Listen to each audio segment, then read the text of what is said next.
Hi everyone, welcome back to another episode of How to Log In. In today's video, I'm going to guide you through how to log into Asian Dating account. asiandating.com is a specialist dating website that assists people from Asian and Western backgrounds to find their perfect match.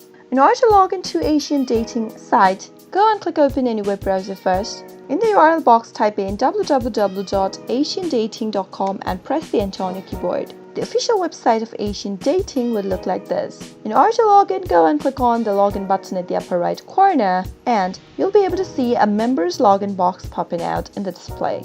You can log in by entering your email address and your password, also with your Facebook account. Enter your email address in the text box at the top of the screen. Make sure to enter a valid email address and move on to the next field and type in your password. Also, type in the password that is correct. Double check your password by clicking on this eye icon at the right corner. In case you've forgotten your password, click on Forgot Password link right below the box and follow the instructions to reset to a new password. If you'd like to stay signed into the system, click on this box right here that says keep me logged in so that next time you log in, you won't have to go through this long process of entering all of your credentials. After you're done, finally click on the login button in order to log into Asian Dating account quick and easy. That is how it is done. I hope you found the video to be helpful. If you did, go ahead and give us a thumbs up. Comment down below in the comment box if you have a question or a feedback for us. I'll soon be back with more tutorial episodes. Goodbye till then.